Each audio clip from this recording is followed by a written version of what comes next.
Dios les bendiga una vez más. Vamos a seguir estudiando las Sagradas Escrituras. Seguimos estudiando el libro de las edades de la Iglesia. Entonces es muy importante estudiar este libro.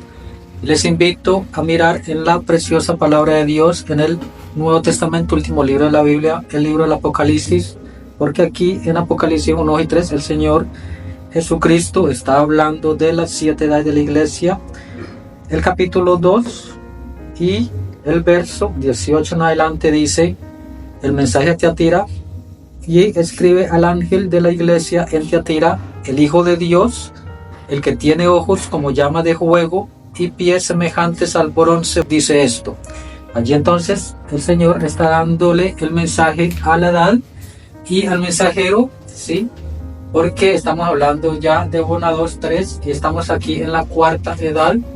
Esto es importante mirar lo que son los mensajeros a cada edad de la iglesia. Entonces recordemos que allí Dios le está hablando a una ciudad, también le está hablando a un mensajero y a una edad, y a la gente que vivió este tiempo. Entonces decimos que este tiempo es la 4ª edad y que esta edad fue la edad oscura o la edad del oscurantismo. La del oscurantismo, que esto duró aproximadamente casi 1000 años, 900 años aproximadamente, donde reinó la iglesia tradicional o la iglesia católica romana, y allí es donde, recordamos acá en la otra edad, que allí hubo una unión entre la iglesia y el Estado, y finalmente el 606 en adelante ella se enseñoreó totalmente y reinó casi por 1000 años. Entonces la del oscurantismo, recordemos allí que se levantaron unos hombres que fueron muy valiosos, los cuales fueron San Patricio de Irlanda y también Colombo de Irlanda, porque eso es importante ver el mensajero, que es allí en la 4ª edad lo que fue Colombo, y también miramos a Francisco de Asís y también a Pedro de Gualdo de León. Entonces es importante ver estos personajes que fueron baluartes dentro de este tiempo, en donde el Señor Jesús lidió con la iglesia a través de su espíritu. Entonces recordamos que aquí salió en la primera edad este poder, que fue el poder del león que envió Dios. Entonces allí en Apocalipsis 6, cuando el libro de los sellos es abierto y es revelado, allí nos muestra entonces que salió un jinete, el cual es el enemigo, el cual es el anticristo, que salió montado en un caballo blanco, y aquí salió el león para contrarrestar ese enemigo, porque allí en Apocalipsis 6:1 dice: ven y mira. El primer ser viviente dice: ven y mira, y lo que mira es el jinete del caballo blanco. Pero aquí ya este es el primer sello. Les decimos que esto aquí, porque los sellos van conectados con las edades de la iglesia. Entonces el primer sello aquí en estas edades es las edades de el becerro también, o del buey, donde el Señor también envió este poder para contrarrestar ese jinete que ya se tornó Bermejo. Entonces salió el caballo, el jinete Bermejo, el anticristo, se manchó con la sangre de los mártires, porque aquí también dice: ven y mira. Allí en Apocalipsis capítulo 6 y el verso 3 sale ya el caballo Bermejo, ¿sí? Entonces se va a conocer, se va a revelar estas edades de la iglesia en el segundo sello. Entonces decimos que esto es el segundo sello, porque esto va conectado con los sellos. Entonces aquí hablamos de este sello, que es importante, porque estamos estudiando estas 3 edades que siguieron en este tiempo de persecución.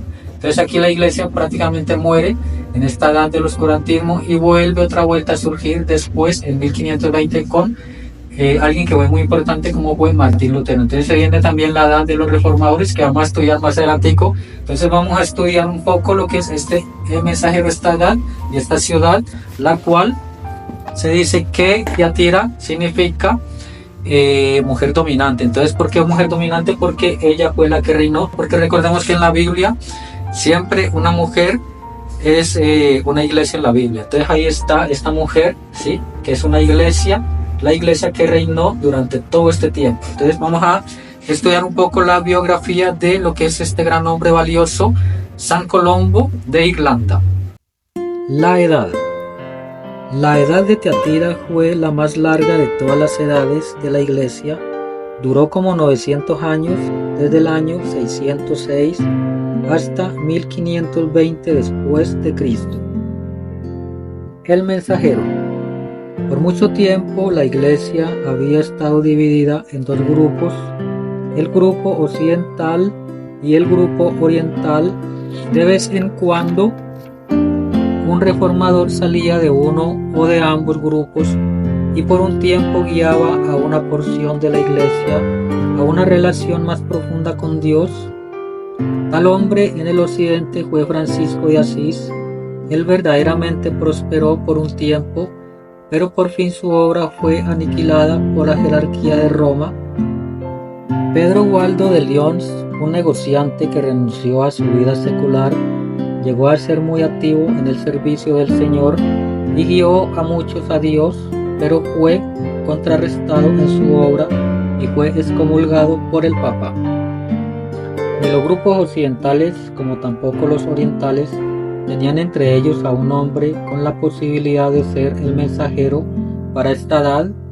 Examinándolo a la luz de la Escritura, sin embargo, hubo dos hombres en las Islas Británicas cuyos ministerios en la palabra y en hechos podían soportar la prueba de la verdad. Ellos fueron San Patricio y San Colombo. Es a San Colombo a quien le corresponde el oficio de ser el mensajero. Aunque el mensajero a la edad de Teatira fue San Colombo, yo quiero comentarles un poco acerca de la vida de San Patricio como un ejemplo para nosotros y también para mostrarles la mentira acerca de la pretensión de Roma de que San Patricio pertenecía a ella, así como tampoco pertenecía Juana de Arco. Patricio nació de la hermana de San Martín en la pequeña ciudad de Bonaver, que estaba situada en las riberas del río Clyde. Cierto día, mientras estaba jugando en las playas del río con sus hermanas, llegaron unos piratas y se llevaron a los 3 niños. Nadie sabe qué sucedió con las niñitas, pero Patricio, su nombre era Zacat, fue vendido a un comandante en el norte de Irlanda. Su obligación era atender los cerdos. Para hacer esto, él amaestró a unos perros. Sus perros fueron tan perfectamente amaestrados que mucha gente venía de lejos y de cerca para comprarlos. Él, en su soledad, se rindió a Dios y fue salvo. Entonces, en él despertó el deseo urgente de escapar y volver a su casa y a sus padres. Él formuló un plan en el cual su habilidad como amaestrador le sirvió de gran utilidad. Enseñó a los perros que se acostaran sobre él, cubriendo su cuerpo cuidadosamente y que no se moviesen hasta que él les diera la orden de hacerlo. Entonces, cierto día, cuando su dueño vendió varios perros, Patricio ordenó a los perros, con excepción del líder del grupo, a que se metieran al barco. El líder del grupo, al cual le había dado una orden secreta, corrió y rehusó subirse a bordo, mientras el dueño y el comprador trataban de atrapar al perro. Patricio se subió al barco y ordenó a los perros que le cubrieran. Entonces, con un silbido, llamó también al líder al barco y que se echara sobre él. Siendo que no podían encontrar a Patricio en ningún lado, el negociante alzó la vela y subió y salió al mar. Después de asegurarse de que el capitán estaba demasiado lejos para regresarse, Patricio dio otra señal que hizo que los perros se pelearan. Él vino ante el capitán y le dijo que si no lo llevaba a su casa, él mandaría a los perros que siguieran peleando y él tomaría posesión del barco. Sin embargo, por cuanto el capitán era un cristiano, cuando oyó el relato del joven, con mucho agrado lo llevó a la ribera cerca de su casa.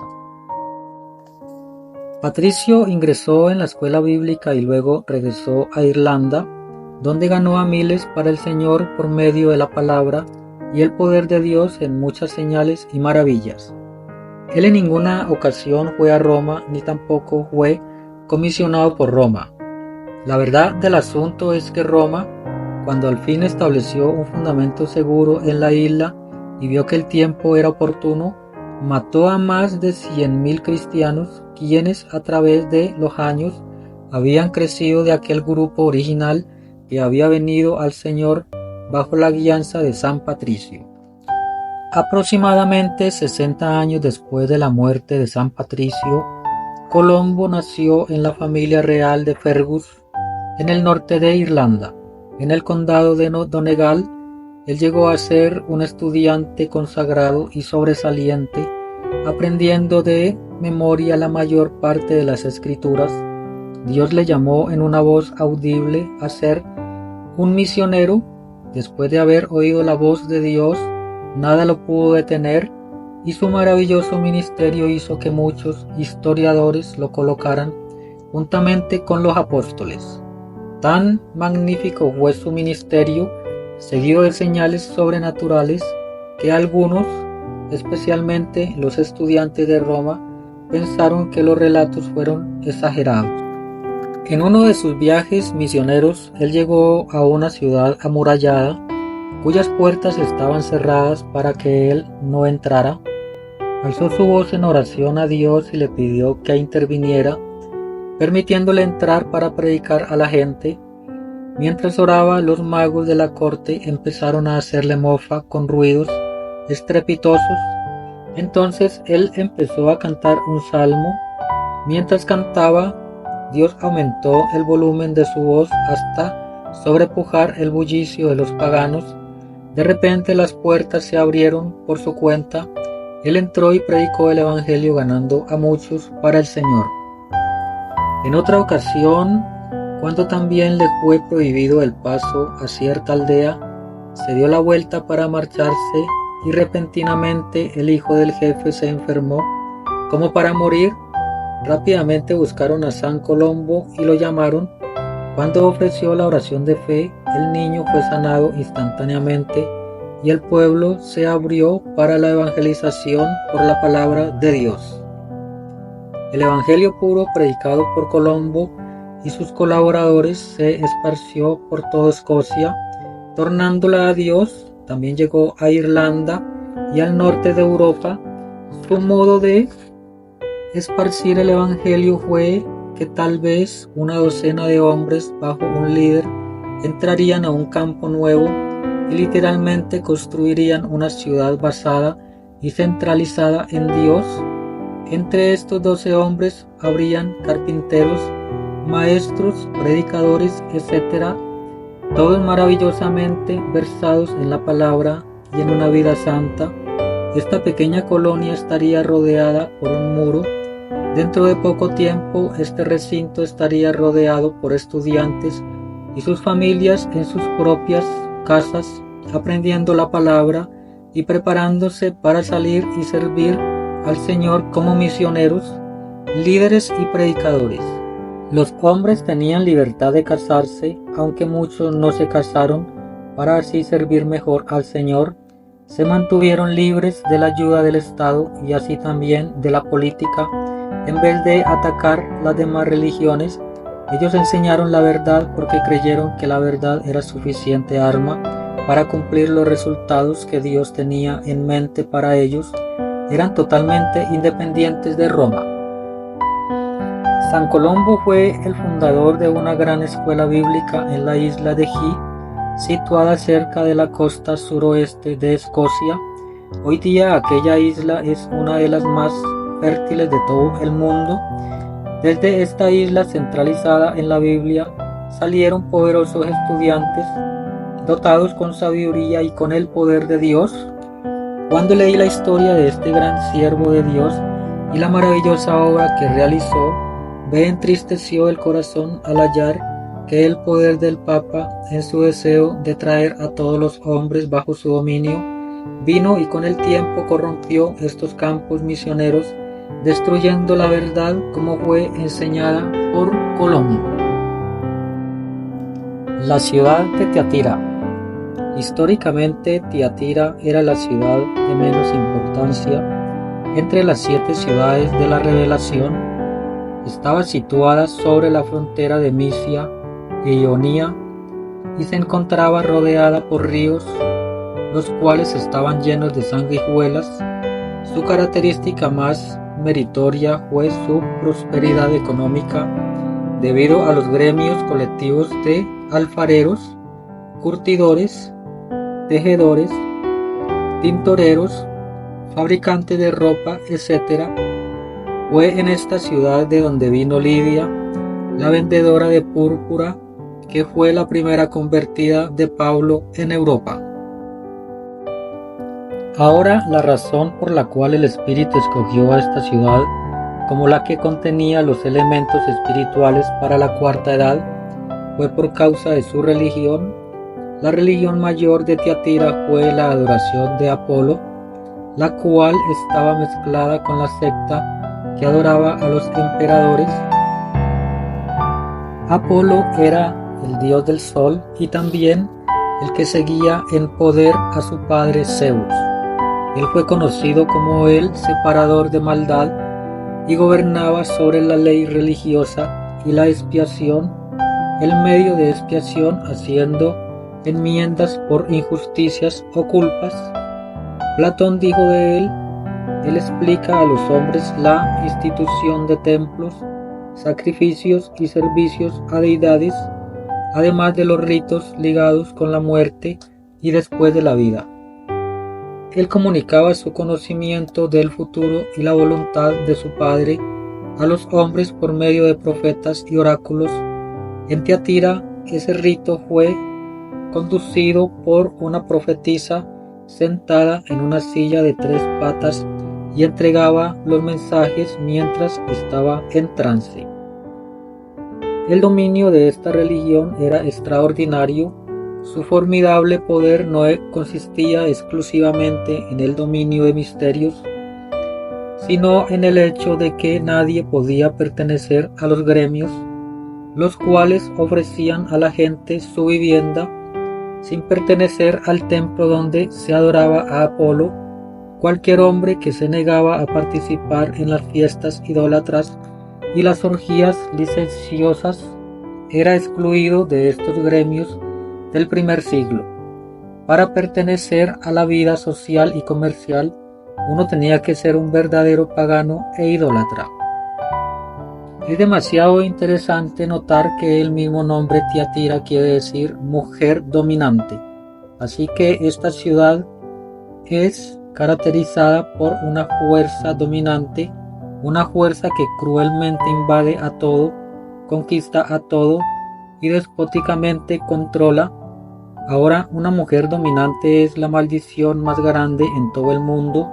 El hombre más sabio que el mundo jamás conoció fue Salomón, y él dijo: me volví y fijé mi corazón para saber y examinar e inquirir la sabiduría y la razón, y para conocer la maldad de la insensatez y el desvarío del error, y he hallado más amarga que la muerte a la mujer cuyo corazón es lazos y redes y sus manos ligaduras. El que agrada a Dios escapará de ella, mas el pecador quedará en ella preso.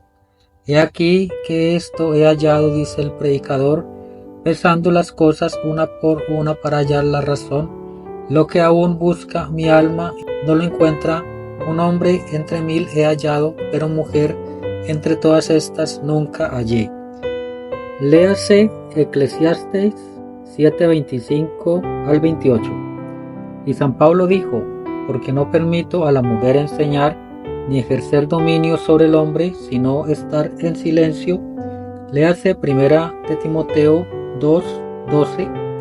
Desde el huerto del Edén en adelante, la mujer se ha esforzado constantemente y con buen éxito por tomar el dominio sobre el hombre, y hoy mismo el mundo es de la mujer, siendo la diosa de América una mujer desnuda, como el ídolo femenino cayendo del cielo. Recuerde que sus brazos eran barras de hierro, caracterizaba la primera edad, o sea, la edad de Éfeso. Así su poder ha aumentado a tal grado que ella ha obtenido autoridad absoluta, siendo usurpada tal autoridad por su actitud de hierro. Ahora la mujer no ha sido diseñada para tener una actitud o disposición férrea. Según la Escritura, ella debe ser sumisa al varón. Para ella eso es un mandamiento. Una mujer que en verdad sea femenina, toda femenina, tendrá esa actitud. No será como alfombra donde uno se limpia los pies, porque ningún hombre que en verdad sea un varón hará de ella una alfombra. Pero ella querrá estar bajo la autoridad y no gobernar sobre el varón, porque él es la cabeza del hogar. Si ella rompe esa imagen que Dios ha hecho para ella, se pervierte. Cualquier hombre que le permita a la mujer tome autoridad sobre él, también ha roto esa imagen, tornándose en un pervertido. Por eso es que una mujer no puede ponerse la ropa que le corresponde al hombre, ni cortarse el cabello. Ella nunca debe ponerse la ropa que le corresponde al varón, ni debe cortarse el cabello. Cuando hace estas cosas, está entrometiéndose en el dominio del varón, tomando autoridad y se está pervirtiendo. Y cuando una mujer invade el púlpito, lo cual le es mandado que no lo haga, entonces muestra de qué espíritu es. Siendo una mujer dominante, es anticristo, y las simientes de la Iglesia Católica Romana están en ella, aunque quizá ella niegue esto calurosamente. Pero cuando es cuestión de la palabra, antes bien sea Dios veraz y todo hombre mentiroso. Léase Romanos capítulo 3, 4, amén. Volvamos al principio. En la creación original física, como la conocemos hoy día, Dios hizo todo en pares, varón y hembra, en todo hubo dos, el gallo y la gallina, la vaca y el toro, y así sucesivamente. Pero respecto al hombre solamente había uno, no había dos. Adán había sido hecho a la semejanza de Dios, él era un hijo de Dios. Como hijo de Dios, él no podía ser tentado y luego caer, eso sería imposible, así que Dios tomó un subproducto del hombre para permitir la caída. La mujer no salió directamente de la mano de Dios como un producto original. Ella fue formada del hombre, y cuando Dios hizo que ella fuese sacada del hombre, ella fue en gran manera diferente de las demás hembras que él había creado. Ella tenía la capacidad de ser engañada. Ninguna otra hembra en la creación puede ser inmoral, pero la hembra humana puede ser tomada en casi todo tiempo, y esa debilidad en ella permitió que Satanás la engañara por medio de la serpiente, y ha traído a la mujer a una posición muy extraordinaria delante de Dios y su palabra. Por un lado, ella es tipo de toda cosa vulgar, inmunda y aborrecible, mientras que por el otro lado ella es tipo de toda cosa limpia, hermosa y santa, como el receptáculo del Espíritu y las bendiciones de Dios. Por un lado ella es llamada la ramera, que está emborrachada con el vino de sus fornicaciones, y por otro lado ella es llamada la novia de Cristo. Por un lado es llamada Misterio Babilonia, la abominación delante de Dios, y por otro lado es llamada la Nueva Jerusalén, nuestra madre. Por un lado ella es tan aborrecible, malvada y lujuriosa, que es echada sumariamente en el lago de fuego como el único lugar digno que merece, y por otro lado ella es exaltada hasta el cielo, compartiendo el del mismo trono de Dios como el único lugar propio para una reina como ella. Y en esta edad de Tiatira, ella es una mujer dominante, ella es Misterio Babilonia, ella es la gran ramera, ella es Jezabel, la profetisa falsa. ¿Por qué? Porque la mujer verdadera es sumisa a Dios, Cristo es su cabeza, ella no tiene otra palabra sino la de Él, ni pensamientos fuera de los de Él, ninguna guianza más que la de Él. Pero, ¿qué de esta iglesia? Ella ha echado fuera a los piadosos, ella ha dado muerte a los que predican la verdad, se ha apoderado de reyes, príncipes y naciones, ella domina ejércitos e insiste en que ella es el verdadero cuerpo de Cristo y que sus papas son los vicarios de Cristo. Ella ha sido completamente seducida por el diablo y en cambio ahora ella ha llegado a ser la seductora de otros. Ella es la novia de Satanás y ha producido las religiones de sus hijos bastardos. Ella ha dominado a través de las edades del oscurantismo. Por más de 900 años ella despojó y destruyó, terminó con las artes, destruyó las ciencias y lo único que produjo fue muerte, a tal grado que la luz de la verdad estaba ya casi completamente apagada y solamente quedaba un débil rayo de luz. El aceite y el vino casi habían cesado de fluir, pero aunque dominaba los reinos de la tierra y demandaba de todos los hombres que hallasen su ciudadanía en ella, había un pequeño grupo que pertenecía a Dios, cuya ciudadanía estaba en el cielo, y a estos ella no podía destruir. Dios cuidó de su pequeña manada, ellos no podían ser destruidos. Esta iglesia de Roma era toda pagana y malvada, así como la reina Atalía, quien trató de destruir a toda la simiente real y casi logró hacerlo, pero Dios preservó a uno y de él llegó a haber más piadosos, así que Dios preservó a una manada pequeña en aquella larga y oscura noche, y de su verdad al fin salió un Lutero.